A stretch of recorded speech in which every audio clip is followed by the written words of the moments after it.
Dahulu kala, di Kalimantan Barat, Sungai Kapuas yang megah bukan hanya sekadar sungai. Ia adalah rumah bagi makhluk-makhluk mistis, termasuk naga dan buaya yang diyakini sebagai penjaga sungai. Naga, dengan sisik berkilauan seperti emas dan kekuatan yang tak tertandingi, melambangkan kebaikan dan kebijaksanaan. Sementara buaya, dengan kulit kasar dan gigi tajam, mewakili kekuatan alam yang liar dan kadang-kadang berbahaya. Di sebuah kerajaan yang makmur di tepi Sungai Kapuas, hiduplah seorang anak raja bernama Pangeran Sanggam. Ia dikenal karena keberaniannya, kecerdasannya, dan hatinya yang penuh kasih. Pangeran Sanggam sangat mencintai Sungai Kapuas dan sering menghabiskan waktunya di tepi sungai, mengamati kehidupan di dalamnya.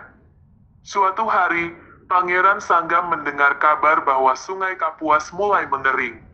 Tanaman mati, ikan-ikan menghilang, dan kehidupan di sekitar sungai mulai merana. Pangeran Sanggam sangat sedih melihat keadaan ini. Ia tahu bahwa jika Sungai Kapuas mati, maka kerajaannya juga akan hancur. Dengan tekad bulat, Pangeran Sanggam memutuskan untuk mencari tahu penyebab Sungai Kapuas mengering. Ia meminta izin kepada ayahnya Raja untuk melakukan perjalanan menyusuri sungai dan mencari solusi. Raja, meskipun khawatir, akhirnya mengizinkan Pangeran Sanggam pergi. Pangeran Sanggam memulai perjalanannya dengan ditemani beberapa pengawal setia. Mereka menyusuri Sungai Kapuas dari hulu hingga hilir, bertanya kepada setiap orang yang mereka temui. Namun tidak ada yang tahu mengapa Sungai Kapuas mengering. Hingga suatu malam, saat Pangeran Sanggam bermalam di tepi sungai, ia bermimpi bertemu dengan seorang wanita tua yang bijaksana. Wanita itu mengatakan bahwa Sungai Kapuas mengering karena naga dan buaya sedang bertikai. Pertikaian mereka telah mengganggu keseimbangan alam dan membuat sungai kehilangan kekuatannya. Wanita itu juga mengatakan bahwa hanya Pangeran Sanggam yang bisa mendamaikan naga dan buaya. Ia harus menunjukkan kepada mereka bahwa mereka memiliki tujuan yang sama, yaitu menjaga Sungai Kapuas tetap hidup dan makmur. Pangeran Sanggam terbangun dengan semangat baru. Ia tahu apa yang harus ia lakukan. Ia memerintahkan pengawalnya untuk mencari naga dan buaya. Setelah beberapa hari mencari, mereka akhirnya menemukan kedua makhluk itu. Naga dan buaya sedang berhadapan, siap untuk bertarung. Pangeran Sanggam maju ke depan dengan berani.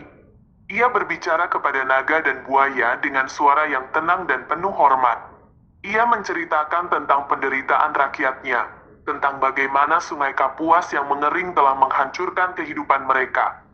Ia menjelaskan bahwa naga dan buaya seharusnya bekerja sama untuk menjaga Sungai Kapuas, bukan bertikai. Ia mengingatkan mereka bahwa mereka adalah penjaga sungai, dan tugas mereka adalah memastikan bahwa sungai tetap hidup dan makmur untuk semua makhluk. Naga dan buaya terdiam mendengar perkataan Pangeran Sanggam. Mereka menyadari bahwa mereka telah dibutakan oleh ego dan amarah mereka. Mereka lupa akan tugas mereka sebagai penjaga sungai. Akhirnya, naga dan buaya sepakat untuk berdamai. Mereka berjanji akan bekerja sama untuk menjaga Sungai Kapuas. Naga akan menggunakan kebijaksanaannya untuk menjaga keseimbangan alam. Sementara buaya akan menggunakan kekuatannya untuk melindungi sungai dari ancaman luar. Sejak saat itu, Sungai Kapuas kembali mengalir dengan deras. Tanaman kembali hijau, ikan-ikan kembali berenang, dan kehidupan di sekitar sungai kembali makmur. Pangeran Sanggam dielu-elukan sebagai pahlawan.